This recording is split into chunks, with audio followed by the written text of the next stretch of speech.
Hello friends, నేను శరణ్యాని. ఇవాళ మంచు తాకిన పూలు 41వ భాగం చదువుకుందాము.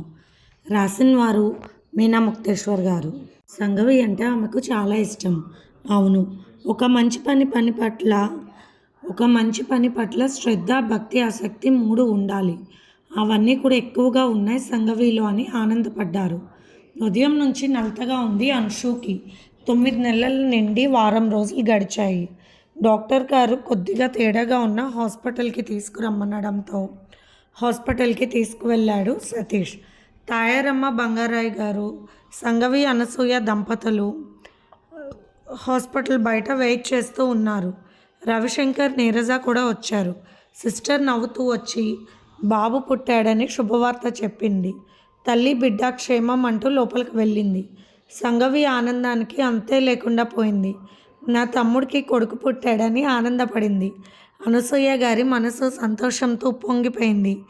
ఏదేదో అనుకుని పిల్లలను తప్పుగా అర్థం చేసుకున్నాను, కానీ అందరి మనసులు మంచివే. అన్ని విషయాలు తెలుసుకున్న తర్వాత ఆమె అంశు చేసిన పని తప్పు పట్టలేకపోయింది. బాబుని తీసుకువచ్చి అనసూయ గారికి ఇవ్వబోతుంటే వాళ్ళ నానమ్మకి ఇవ్వండి అంటూ నవ్వారు ఆమె. బంగారాజు గారు ఆనందంగా మనవడిని అందుకున్నారు. ఎంతో ముద్దుగా బొద్దుగా ఉన్న బాబుని చూసుకుని సతీష్ ఆనందించాడు. సంగవి అచ్చు తమ్ముడులాగా ఉన్నాడమ్మా అంటూ నవ్వేసింది. అందరికీ సంతోషంతో మనసులు ఆనందపడ్డాయి. రవిశంకర్, నీరజ దంపతులు సంతోషంగా బాబుని చూసి అంశుని పలకరించి వెళ్ళిపోయారు. అందరూ ఇళ్లకు చేరుకున్నారు. హాస్పిటల్ దగ్గర సతీష్ ఉన్నాడు. తన కొడుకుని చూసుకుంటూ ముచ్చటగా భార్య వైపు చూసుకుంటూ, మీ అమ్మ నిన్ను మామూలుగా కనలేదు కారులో అంటున్న సతీష్ వైపు చూసి, ఇవన్నీ వాడికి చెప్తారా ఏమిటి అంటూ సిగ్గుపడి నవ్వింది. ఇంటికి చేరుకున్నారు సతీష్ దంపతులు. రోజులు ఆనందంగా జరిగిపోయాయి. మరుసటి రోజు బాబుకి పేరు పెట్టే కార్యక్రమాన్ని నిర్ణయించారు. అందరూ సంతోషంగా ఉన్నారు. మరుసటి రోజు ఏర్పాట్ల కోసం సతీష్, రవిశంకర్ అన్నీ సిద్ధం చేస్తున్నారు. సరస్వతి, జీవన్ వాళ్ళని కూడా పిలిపించమని సతీష్కి చెప్పి వారికి కబుర్ చేయించాడు రవిశంకర్. అలా ఆనందంగా ఆ కార్యక్రమం ముగిసింది. ఇక్కడితో మంచు తాకిన పూలు పార్ట్ 1 ముగిసింది ఫ్రెండ్స్. ఇప్పుడు మంచు తాకిన పూలు పార్ట్ 2 చదువుకుందాము. ఇందులోనే కంటిన్యూ చేస్తున్నాను. సంగవి మైక్ తీసుకుని అనార్గళంగా మాట్లాడుతూ ఉంది. నిఖిత ఆశ్చర్యంగా వింటుంది. సంగవి గారిలో ఇంత ధైర్యం ఎలా వచ్చింది అనుకుంటూ మెడికల్ స్టూడెంట్స్ కూడా అలాగే చూస్తూ సంగవి వైపు వింటున్నారు ఇంట్రెస్ట్గా. పెద్ద డాక్టర్లు సైతం చక్కగా వింటున్నారు. సంగవి మాట్లాడే తీరు అంత స్పష్టంగాను వివరంగాను ఉంది. తమ హాస్పిటల్ తరపున కొన్ని విషయాలను నలుగురికి తెలియచేసే బాధ్యతను డాక్టర్ మానసాదేవి గారు సంగవికి అప్పగించారు. సంగవి మాట్లాడుతూ మానసిక వైద్యాలయం అంటేనే మనసు శాంతపరిచే ఒక దేవాలయం లాంటిది. ఇప్పటికీ చాలామందిలో ఈ హాస్పిటల్కి రావాలంటే ఎన్నో భయాలు. మనకు తెలిసిన కొన్ని విషయాల పట్ల అవగాహన లేని విధంగా ఆలోచిస్తూ ఈ హాస్పిటల్స్ అంటేనే భయపడుతూ ఉంటారు కొందరు. ఒక పిచ్చి ఆసుపత్రి అని భయంతో ఆసుపత్రి వెళ్ళడానికి భయపడతారు. వెళ్ళాల్సిన పరిస్థితి వచ్చిందని ఏదోగా మాట్లాడే వాళ్ళు ఉన్నారు. వెళ్ళాము అని చెప్పడానికి కూడా సందేహిస్తారు. శరీరానికి ఏదైనా అనారోగ్యం వస్తే హాస్పిటల్కి ఎంత సాధారణంగా వెళ్తారో అదే నమ్మకంతో మనసుకు ఏదైనా గాయం అయినప్పుడు తెలియని ఆవేదనతో మనసు పదే పదే అదే విషయాన్ని తరిచి ఆలోచిస్తున్నప్పుడు, నిద్ర పట్టనప్పుడు, చాలా చిన్న చిన్న విషయాలకి మనసు తట్టుకోలేనప్పుడు తప్పనిసరిగా మానసిక వైద్యాలయంకు వెళ్ళాలి. అలా కొద్దిగా మనకు తేడాగా అనిపించినప్పుడు వెళ్ళడం చాలా మంచిది. శరీరానికి విశ్రాంతి ఎలా అవసరమో మనసుకు కూడా అలాగే అవసరం అవుతుంది. అందుకు తగ్గ వైద్యం అందిస్తారు డాక్టర్లు అక్కడ. అంతేకాని ఏవేవో అనుమానాలు పెట్టుకోకూడదు. మనిషి ఎంత ఆరోగ్యంగా ఉన్నా మానసిక పరిస్థితి సరిలేనప్పుడు, ఆ మనిషి కనపడే లోపం లేకపోయినా నలుగురిలోకి వెళ్ళలేక బాధపడుతున్నాడు. వెళ్ళినా మాట్లాడకుండా మౌనంగా ఉండిపోతారు. కాలుకి గాయమైతే కట్టు కట్టించుకుని కుంటుతూ కూడా నడవడానికి మనం సిగ్గుపడము. కానీ మన మనసులో ఉన్న గాయాలను అదే రుగాత్మ గురించి ఎవరికైనా చెప్పుకోవడానికి సిగ్గుపడతాము. చెప్పుకున్నా కూడా కొందరు పిచ్చి వాళ్ళని రకరకాలుగా మాటలు అంటూ అవహేళన చేస్తూ ఉంటారు. మరికొందరైతే దెయ్యం పట్టిందని వేరే చోట్లకు కూడా వెళ్తూ ఉంటారు. ఎవరికి తెలిసిన జ్ఞానంతో వారు ఎన్నో వింత కథలు అల్లి చెప్పేస్తుంటారు. హాస్పిటల్కి వెళ్ళాలన్నా కూడా భయపడతాము.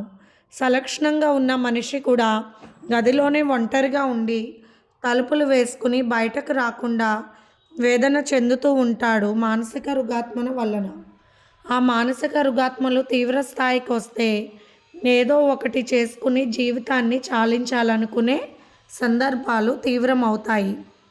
సమాజంలో కనిపించే తప్పులను ప్రశ్నించలేక, ప్రశ్నించిన వాటికి సరైన సమాధానాలు దొరక్క ఏమీ చేయలేని పరిస్థితిలో ఒక మంచివాడి మనసు మానసిక రుగాత్మకు లోనైపోతుంది. అప్పుడే ఏం చేయాలో తెలియదు. ఇటువంటి విషయాలలో అవగాహన ఉన్న వాళ్ళు హాస్పిటల్స్కి వెళ్ళి మందులు తీసుకుంటున్నారు. కానీ అవగాహన లేని వాళ్ళు ఇంకా చాలామంది ఉన్నారు.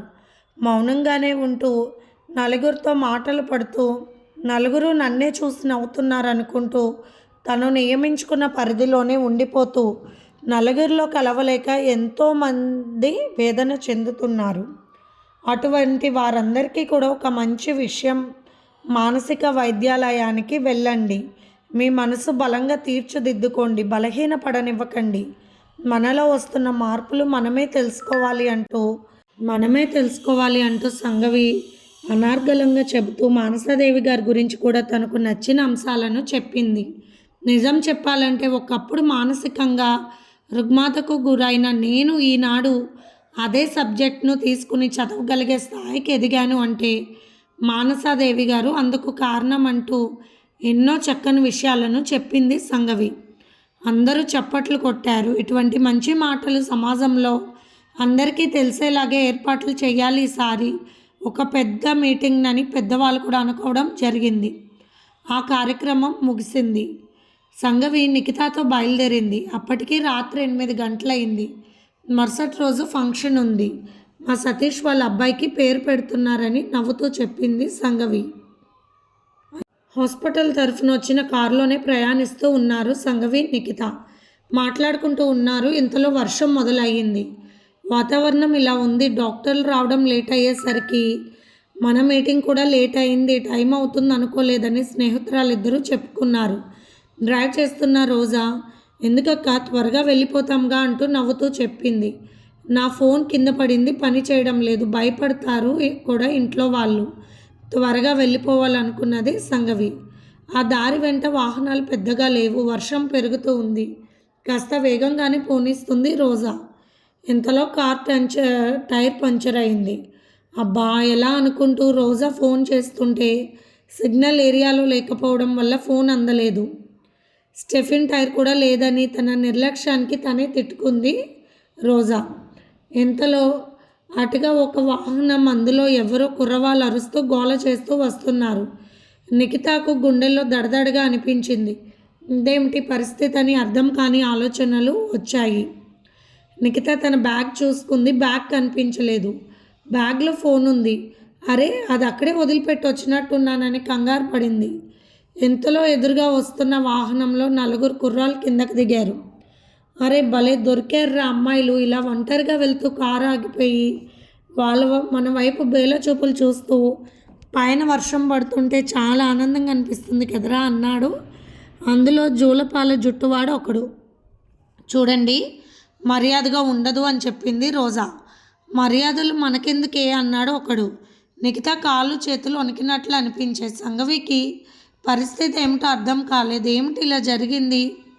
అందులో ఒకడు సంఘవి వైపు చూస్తూ, అయ్యో ఆకాశం నుండి దిగి వచ్చిన దేవకన్యలా ఉన్నావు, ఇంత అందం ఎవరిచ్చారమ్మా అంటూ ఒక రకంగా అడుగుతున్నాడు. భగవంతుడా ఏమిటి పరిస్థితి అనుకునే లోపు ఉరుములు మెరుపులు. సంఘవికి ఏమి చెయ్యాలో, ఈ పరిస్థితిని ఎలా తప్పించుకోవాలో అనిపించింది. సంగవి అలాగే చూస్తూ ఉంది. ఏమిటలా చూస్తున్నావు? భయం వేయడం లేదా మమ్మల్ని చూస్తుంటే నీకు? అన్నాడు అందులో ఒకడు.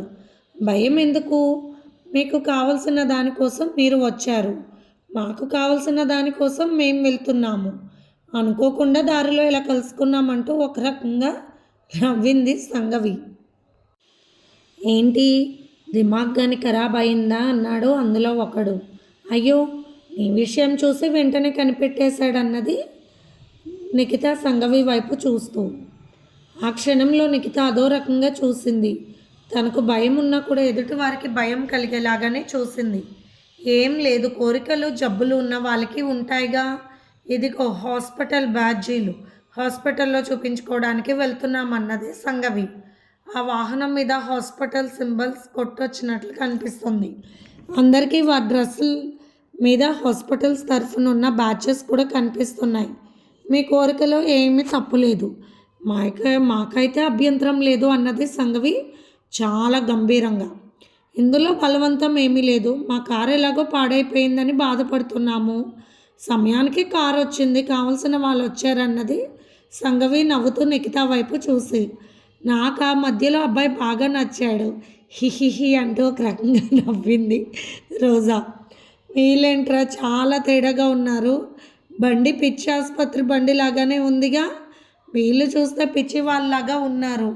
నీ అమ్మ ఉన్న చోటు ఉండవురా నువ్వు, బేవర్స్ నా కొడుక అంటూ ఒకడు భయం వేసి తిట్టుకుంటూ ఉన్నాడు.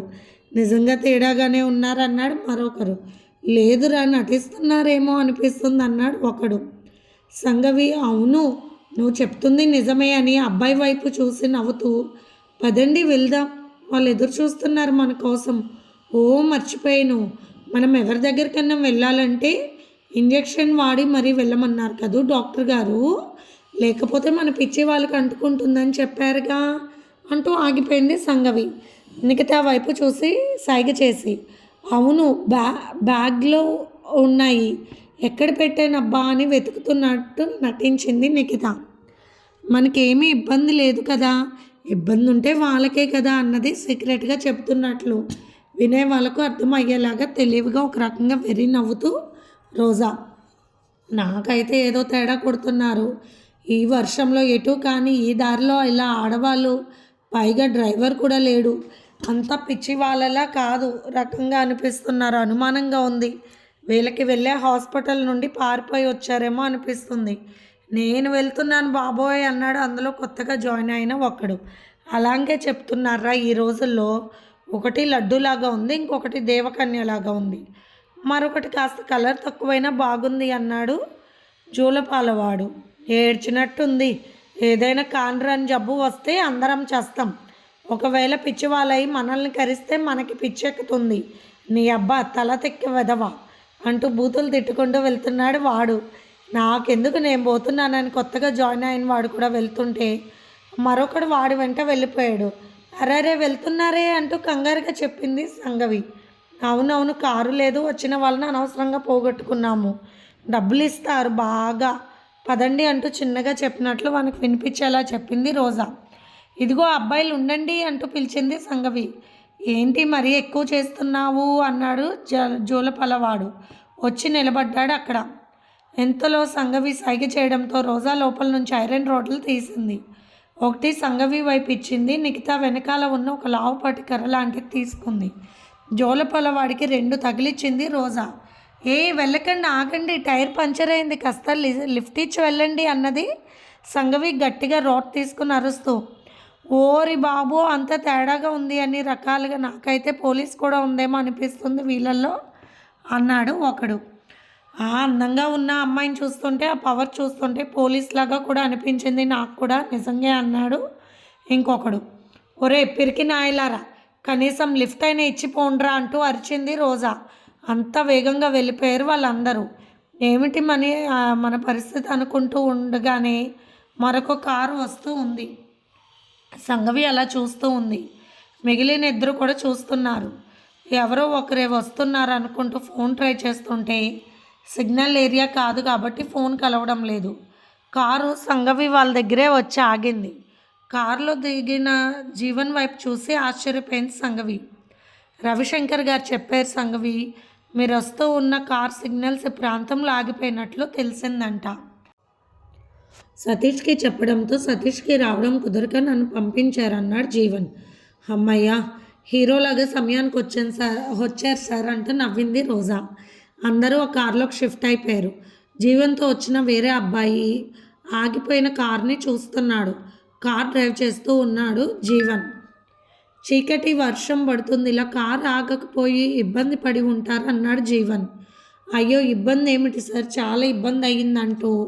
కానీ మాకు కాదు, వచ్చిన వాళ్ళకు జరిగిన విషయాలు నవ్వుతూ చెబుతున్నారు నిఖిత, రోజా. కారు అద్దంలో నుండి సంఘవి ముఖం వైపు చూస్తున్నాడు జీవన్.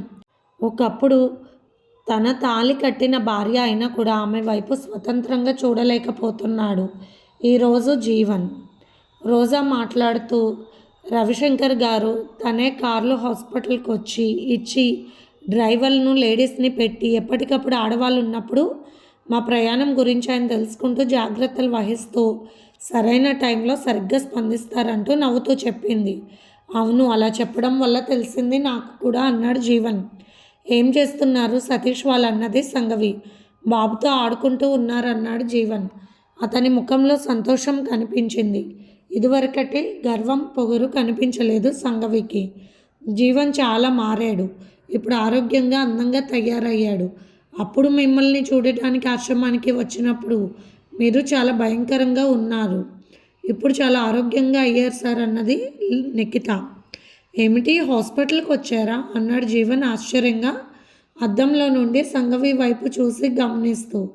అవును, బాగోలేదు మీకని తెలిసి చూడటానికి వచ్చానని చెప్పింది సంఘవి. ఇల్లు అన్నీ వదులుకొని అత్తయ్య గారు అలా అన్నారు అని చూడాలనిపించింది అని క్యాజువల్గా చెప్పింది సంఘవి. అమ్మను అత్తయ్య గారు అంటుంది, కానీ నా వైపు మాత్రం చూడడం లేదు. ఆమెకు కోపం పోకూడదు కూడా, తప్పు చేశాను. ఆ విషయం నాకు తెలుసని మౌనంగా ఉండిపోతున్నాడు జీవన్ సమయానుకూలంగా, సందర్భం అనుసారంగా. మాట్లాడడం తప్పితే స్వతంత్రంగా ఒకప్పుడు తన భార్య అన్న చొరవతో ఒక మాట కూడా మాట్లాడని జీవన్ సంస్కారానికి ఆశ్చర్యపోయింది నిఖిత. సంఘవి అలాగే ఆలోచిస్తూ ఉంది. ఇలా వయసుకు వచ్చిన కుర్రవాళ్ళు ఈ విధంగా తయారవుతూ ఉంటే తల్లిదండ్రులకు తెలిసే వీలు లేదు. తల్లిదండ్రులు పూర్తి బాధ్యతగా ఉండకపోయినా కూడా ఇలా జరుగుతూ ఉంటుంది. ఇలాంటి పనులకు అంతం లేదా? మనిషి పశువులా మారిపోవాల్సిందేనా? వీళ్ళు చేసే పనులకు అంతం లేదా? ఎలా వస్తుంది మార్పు వీళ్ళల్లో అని ఆ రకమైన సమాజంలో రావాల్సిన మంచి మార్పు గురించి ఆలోచనలో ఉంది సంఘవి. కార్ డ్రైవ్ చేస్తున్న జీవన్ సంఘవి వైపు మధ్యలో చూస్తూ ఉన్నాడు. ఒకప్పుడు ఆమె వైపు తనకు నచ్చినట్టుగా చూస్తూ, కన్ను కొడుతూ, రకరకాలుగా ఆమెను తన కోరికను తీర్చి ఒక బొమ్మలా భావించి ఎన్నో రకాలుగా ప్రవర్తించేవాడు. ఆనాడు సుకుమారంగా వయసు వచ్చిన పసిపిల్లల తను ఏది చెప్తే అదే చేసే సంఘవి ఈనాడు అలా లేదు. ఆమె వైపు చూడాలంటే ఆమె చూస్తుందేమో అన్న భయం తనకే కలుగుతుందంటూ ఆశ్చర్యం కలుగుతుంది జీవన్కి. నిఖిత రోజు మాట్లాడుకునే మాటల వల్ల కుర్రాలు రావటం, భయం లేకుండా ఎదుర్కొన్న విధానం, సంఘవి ప్రవర్తన గురించి చెబుతూ తాము ముగ్గురు కూడా ఎలా ఎదుర్కొన్నామో అని గొప్పగా చెప్పుకుంటూ ఉన్నా వారి సంభాషణలు వింటున్న జీవన్కి ఆశ్చర్యం కలిగింది. చాలా ధైర్యం చూపించారు అనుకుంటున్నాడు గొప్పగా. ఇదివరకు జీవన్ అయితే ఆడవాళ్ళ అలా మాట్లాడుకుంటే అసలు వినడం ఇష్టపడేవాడు కాదు. అంత అహంకారంతో ఉండేవాడు మగవాడినన్న గర్వంతో. ఇదే సంఘవిని ఇలాగే అర్ధరాత్రి నడి రోడ్డు మీద కొందరు తీసుకువెళ్ళిపోతే మగవాడినై ఉండి నేను ఆమెకు సహాయం చేయలేని పరిస్థితిలో ఉండిపోయాను. సహాయం చేయకపోగా అసహాయురాలుగా జీవితాన్ని పోగొట్టుకుని నడి రోడ్డు మీద పడి రెక్కలు తెగిన పక్షిలా బేలగా విలపిస్తున్న తన భార్యను తన చేతితో సైతం తాకడానికి శీలం పోగొట్టుకున్న పతిత అన్న భావాలు చుట్టుకున్న తను ఎంతో ఇబ్బంది పడ్డ ఆనాటి తన మూర్ఖమైన గర్వము, ముదంధకారము, మగవాడినన్న అహంకారం అన్నీ కూడగలిపిన రూపంగా తను ప్రవర్తించిన తీరును గుర్తు చేసుకుని సిగ్గుపడి మధ్యలో సంఘవి వైపు చూస్తూ అలాగే ఉండిపోతున్నాడు. వెలుగుతున్న దీపంలో అందంగా కనిపిస్తూ ఆమె జ్ఞాన వెలుగును ఎందరికో పంచి ఒక దేవతలా కనిపిస్తుంది ఈనాడు తన భార్య. కాదు సంఘవి. ఆమె వైపు మరొక రకంగా ఇక చూడలేడు తను అన్న విషయం అర్థమైపోయింది ఇప్పుడు జీవన్కి.